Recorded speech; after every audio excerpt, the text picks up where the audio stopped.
Welcome back into the Daily Dose. I am your host, Jeff Hansen. As always, the show's brought to you by Give'emHellBrigham.com and by CougarSportsInsider.com, part of the 24/7 Sports Network. Please, if you have not yet done so, take a minute, subscribe to the channel, like this video. It literally costs you nothing. You have nothing to lose, and it only benefits us. Please, please, please take a minute and subscribe to the show. We appreciate it a ton. Here at Give 'em Hell Brigham, we are in the Daily Dose, which is, of course, brought to you by Give 'em Hell Brigham. We're BYU fans, and recognizing that there are non-BYU fans who listen to this show and watch us on YouTube, but we're primarily BYU fans, and we offer a BYU fan perspective. And we recognize wholeheartedly that we are new members here in the Big 12 Conference. BYU does not have the same journey of the last 10 or 12 years that the remaining 8 Big 12 conference members have. Maybe we don't have the disdain for Oklahoma or for Texas or for Missouri, Texas A&M, or any of those other schools who have left the conference over the last 10 or 12 years. But from a BYU fan perspective, let me be the representative to all of Big 12 fans everywhere. We dislike those schools as much as you do. And we dislike what's happened to the Big 12 as much as you do. Because for the last 10 or 12 years, BYU has been following every move of the Big 12 Conference, hoping, waiting, anxiously anticipating that ever illustrious invite to the Big 12. It's been rumored for a long time, and it just never came to fruition until the last 18 months. So while we may not have the personal anecdotes in our experience with the Big 12 Conference, we certainly have seen the dysfunction. We've certainly seen the mismanagement, and we've certainly seen the lack of future direction and strategy over the course of the last decade.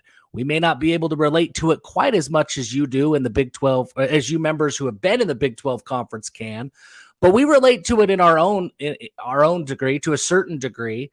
And it's something that we're well aware of.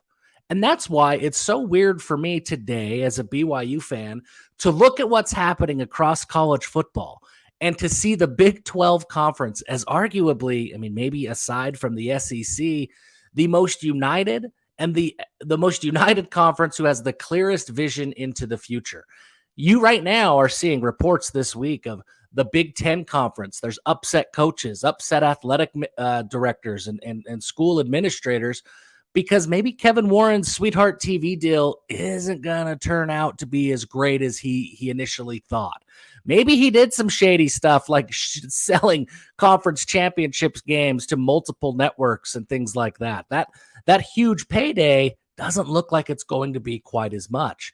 And then you look left, and you look over to the ACC and you see half of their conference galvanizing together and forming a mutiny against the rest of the conference.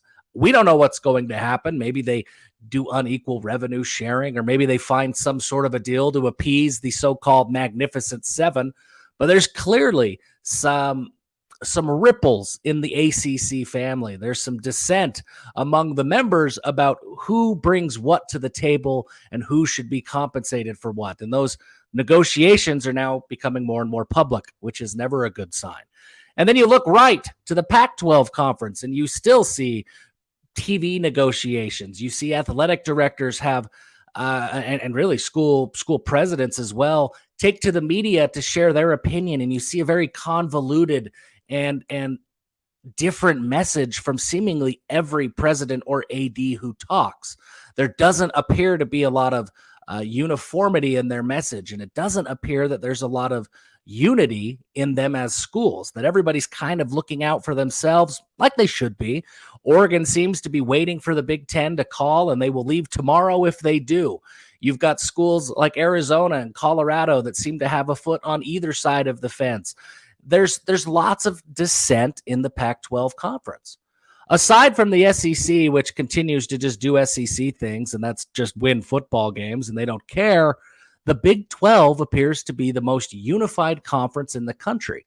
And again, BYU fans haven't been a part of the chaos of the last decade, but we've seen it. We're well aware, and it feels really weird to say that the Big 12 has one of the best strategies, one of the best leadership, leadership structures, the best commissioners, and the best plans going into the future.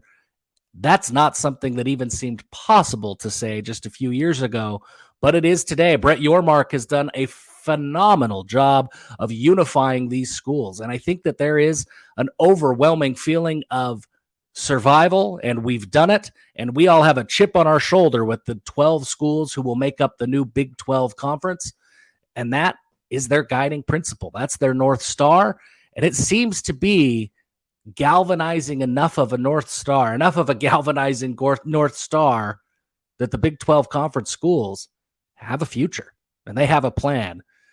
And there's 3 other Power 5 conferences right now that I don't know what their plan is. Thank you again for subscribing to the Daily Dose. As always, we appreciate your support. And until next time, give them hell.